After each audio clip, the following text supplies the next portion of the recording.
Hey everyone, welcome to this explainer. So, if you're an 8th grader and you're gearing up for your community service capstone, you are in the exact right place. Today we're going to take all those civic skills you've been building and translate them into real-world, ground-level action right in your own neighborhoods. Let's dive in. Here is our roadmap for today's explainer. We'll be hitting 1. Identifying the community need. 2. Mapping stakeholders and interests. 3. Designing safe, lawful action. 4. Taking informed civic action. 5. Measuring impact and reflecting. And 6. Our recap and transfer question. All right, Section 1, Identifying the Community Need. This is where it all starts. Because honestly, you just can't solve a problem until you clearly define it. Your project is going to follow what's known as the inquiry arc. Think of this as your step-by-step blueprint. It guides you from asking some really compelling questions about a local issue, applying concepts to fully understand it, evaluating the evidence, and finally communicating your conclusions so you can take informed action.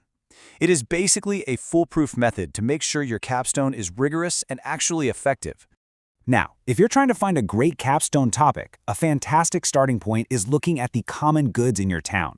Common goods are things like public parks, local schools, or police services, stuff the government regulates so everyone can benefit from them. Ask yourself, what root causes might be preventing people from safely enjoying these common goods? Is the playground equipment falling apart? Is there a lack of accessible pathways? Identifying a need that's tied to a common good almost guarantees your project will have a massive positive impact on the community. Moving right along to Section 2, Mapping Stakeholders and Interests. Once you spot a need, like fixing up that aging public park, you're going to quickly discover that your town is packed with different groups who all have an opinion on it. Neighborhood associations, local business owners, you name it. This brings us to pluralist theory. I know, it sounds super academic, but it basically just describes the reality of neighborhood dynamics. It means political power is spread out among a bunch of diverse, competing interest groups. Government policy is usually just a series of trade-offs as politicians try to balance what all these different people want. So to be effective, you've got to map out exactly who these players are and what they're after. As you start sorting through all these competing groups, your absolute most crucial skill is going to be separating evidence from opinion. It is so important to separate objective facts about the problem from the subjective preferences of the stakeholders. Check out the difference here. An objective fact is measurable. Like, the equipment is 15 years old and fails safety codes. Boom, fact. A stakeholder preference is just what a specific group wants to happen, like asking for a new splash pad instead of swings. You have to build your capstone on facts, even while you're respectfully listening to everyone's preferences. Okay, time for a quick pause check. I want you to really think about this statement. The city should spend $10,000 on park benches. Tell me, is that a verifiable fact or is it a stakeholder preference? Did you guess preference? If so, you absolutely nailed it.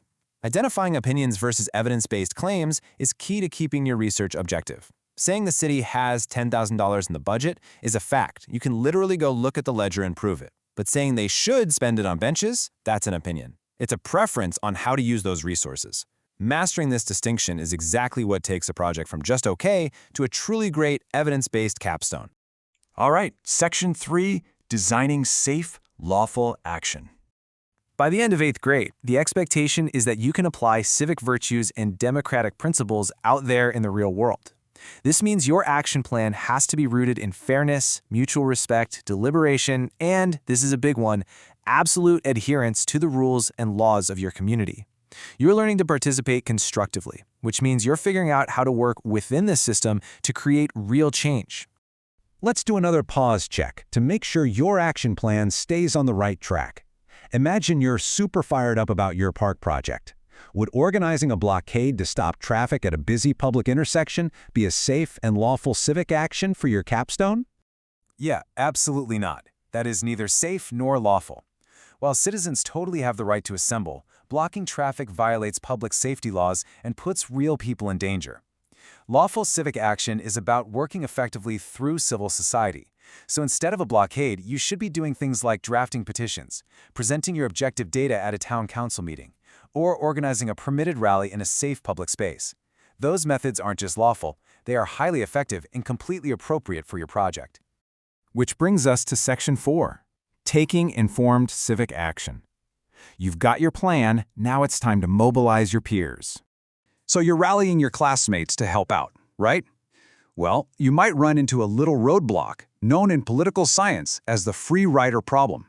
Basically, this is a classic challenge where individuals realize they can get the rewards of a group's hard work without lifting a finger themselves. If your team gets the park renovated, everyone gets to enjoy it, even the kid who stayed home playing video games while you did all the heavy lifting. To beat the free rider problem, you have to offer incentives, build a real sense of teamwork, and clearly show your peers why their individual help actually matters. To make this all work, you really need to lean into active listening and consensus building. Figure out what your group's collective capacities are. Who's amazing at graphic design for posters, who's a great public speaker, and can present to the city council. By matching the right tasks to the right talents, you build a powerhouse team ready to tackle local problems head-on. All right, Section 5, Measuring Impact and Reflecting. So you took action. Maybe you pitched the mayor or ran an awesome awareness campaign, but how do you know if it actually worked? You've got to gather evidence of your impact. A brilliant way to do this is with a public opinion poll. Do a simple poll before your project starts to get a baseline, and then run that exact same poll after you finish. Comparing that before and after data gives you rock-solid, concrete evidence of how much you actually shifted community awareness. After the data comes in, it's reflection time. This is where you critique things for credibility. You have to ask yourself the hard questions. What totally worked? What completely fell flat? Did we really understand all those pluralistic interests we talked about earlier? How much did I actually learn about the local political system? Honestly, this rigorous self-reflection is where the deepest learning happens. Finally, Section 6, Recap and Transfer Question. Let's wrap this up. Let's quickly recap the incredible work you've done. You started with needs assessment and root cause research. You mapped out stakeholders and separated facts from mere preferences. You designed safe, lawful action. You actually implemented it through collective action. And finally, you gathered evidence and reflected. By doing this, you've transformed raw data into a real, nonpartisan civic achievement. You've ensured your voice isn't just heard, but respected by local policymakers. And I'm going to leave you with one big transfer question to chew on. How might the exact same civic skills you use to solve a local issue, like fixing a neighborhood park, help you address a massive national or even global challenge in the future? Because whether you're dealing with playground safety or international environmental policy, the tools are the same. Pluralism, fact-finding, lawful action, it all scales up. The world absolutely needs your informed energy, so get out there and make a difference.